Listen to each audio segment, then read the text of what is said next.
Assalamualaikum warahmatullahi wabarakatuh. Perkenalkan, nama saya Alfid Julmiftah NT. Saya dari kelas 12 IPA 1. Di sini saya akan melaksanakan tugas mandiri 2 ekonomi, yaitu tentang akuntansi. Untuk melihat kelanjutannya, silakan simak video saya berikut. A. Pengertian dasar akuntansi. Persamaan dasar akuntansi adalah suatu persamaan yang menggambarkan posisi aktiva, hutang, dan ekuitas yang diakibatkan adanya transaksi yang terjadi pada perusahaan. Kemudian B. Rumus persamaan dasar akuntansi. Rumus dasar tentang akuntansi secara sistematis dapat dirumuskan sebagai berikut.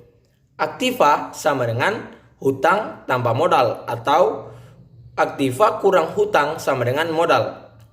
Seluruh aktiva atau harta adalah sama dengan nilai hutang atau kewajiban dijumlahkan dengan modal atau ekuitas, atau aktiva dikurang hutang sama dengan modal. Nah, A sebagai aktiva atau harta yaitu semua milik kekayaan dari suatu perusahaan. Sedangkan H sebagai hutang yaitu kewajiban perusahaan terhadap pihak lain. Berikut adalah posisi jika kita angkat pada dua keadaan.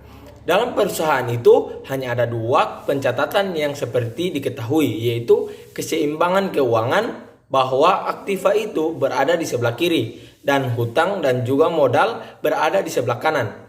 Di sebelah debit itu adalah semua tentang harta yang dimana ada kas, piutang, persediaan barang, perlengkapan, peralatan, kendaraan, tanah, serta bangunan. Sedangkan yang di sebelah kanan yaitu kredit, yaitu berisi tentang hutang dan modal, hutang jasa, hutang usaha, serta modal pemilik.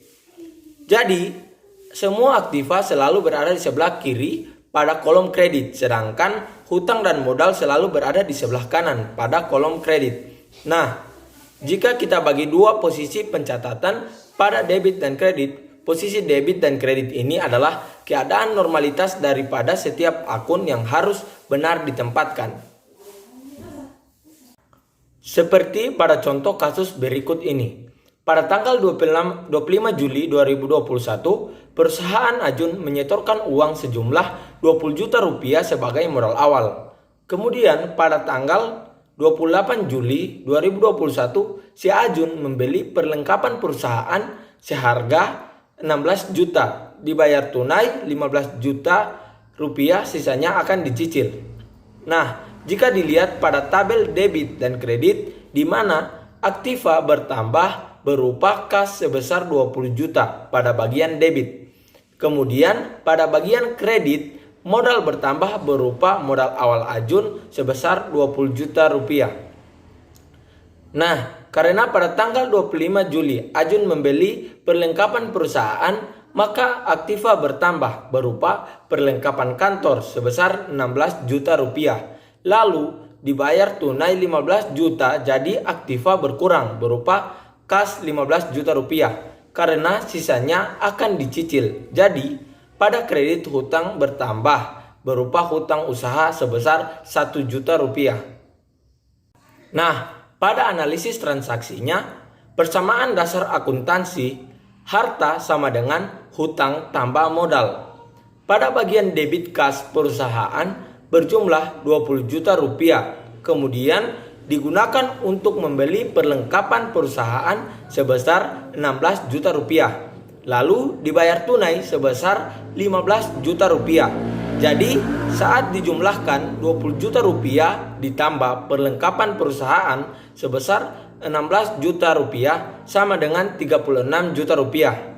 Kemudian 15 juta rupiah, jadi kemudian dikurang 15 juta rupiah.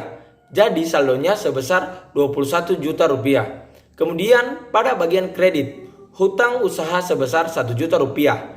Karena pada saat membeli perlengkapan perusahaan sebesar 16 juta rupiah, yang dibayar tunai hanya sebesar 15 juta rupiah. Kemudian modal awalnya 20 juta rupiah. Jadi 1 juta rupiah ditambah 20 juta rupiah sebesar 21 juta rupiah.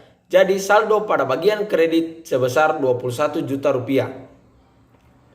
Itulah persamaan dasar akuntansi akuntansi. Setiap terjadinya transaksi selalu menggambarkan posisi keuangan, posisi komponen harta, hutang dan modal yang selalu sama persis keadaan jumlah nominal rupiahnya. Nah, berikut adalah pencatatan debit dan kredit untuk akun harta atau aktiva, akun hutang, dan akun modal.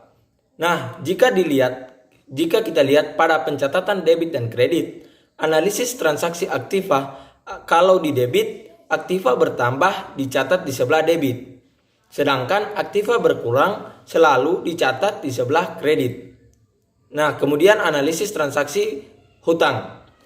Pada debit, hutang berkurang selalu dicatat di sebelah debit. Sedangkan jika hutang bertambah selalu dicatat di sebelah kredit. Kemudian analisis transaksi modal. Pada debit dituliskan jika modal berkurang selalu dicatat di sebelah debit. Sedangkan jika modal bertambah selalu dicatat di sebelah kredit. Sekian penjelasan tentang persamaan dasar akuntansi dari saya. Jika banyak kesalahan saya mohon maaf. Assalamualaikum warahmatullahi wabarakatuh.